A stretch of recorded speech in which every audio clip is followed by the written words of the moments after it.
ఈ ప్రపంచంలో మరణం అనేది ఒక ముగింపు కాదు, కొత్త ప్రయాణం మొదలు. మనిషి శరీరం భూమికి వచ్చి చేరిపోతుంది, కానీ ఆత్మ మరో లోకానికి వెళ్తుంది. అది ఎక్కడికి వెళ్తుంది? ఎవరితో మాట్లాడుతుంది? ఏం శిక్ష, ఏం పురస్కారం? ఈ ప్రశ్నలకు సరిగా సమాధానం ఉన్న గ్రంథం గరుడ పురాణం. కానీ ఈ గ్రంథం ఎందుకు ప్రతి ఒక్కరూ చదవకూడదని అంటారు? ఈ ప్రశ్న 1,00,000 మంది మదిలో ఉంది. గరుడ పురాణం ఎప్పుడు మొదలైంది? పూర్వకాలంలో గరుడు విష్ణువుని అడిగాడు, ప్రాణం శరీరం వదిలిన తర్వాత ఏం జరుగుతుంది? అప్పుడు శ్రీమన్నారాయణుడు మొత్తం రహస్యాన్ని చెప్పారు. అదే గరుడ పురాణం. మరణం తర్వాత మాత్రమే ఎందుకు చదవబడుతుంది? ఇది శవ సంస్కారాల సమయంలో చదవడానికి కారణం ఏమిటి?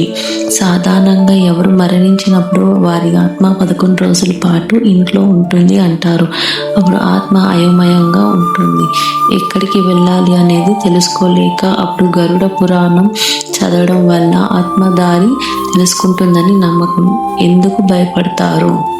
గరుడ పురాణంలో నరకాలు మరియు శిక్షల గురించి చాలా వివరాలు చెప్తారు. మనుషులు చేసిన సూక్ష్మ పాపాలకు కూడా ఎలాంటి కర్మ శిక్షలు వస్తాయో ఉంటుంది. చదివిన వాళ్ళు చాలా భావోద్వేగం అయిపోతారు. అందుకే అందరికీ కాదు అని అంటారు. నిజమైన కారణం ఇది. ఈ గ్రంథం చదివితే జీవితం చాలా తాత్కాలికమైన అనే భావన వస్తుంది.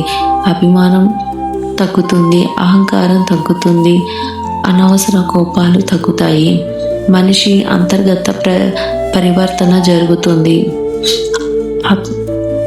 ఆధ్యాత్మిక శక్తి కలిగిన వాళ్ళు దీనిని చదవమని అనుమతిస్తారు, భయపడేటట్లు కాదు. గరుడ పురాణం అసలు ఉద్దేశం మనిషికి భయపెట్టడం కాదు, మన కర్మ ఫలితాలని అర్థం చేసుకోవడం, మంచి చేయడం, జీవితం పట్ల బాధ్యతగా ఉండటం ఇది నేర్పుతుంది.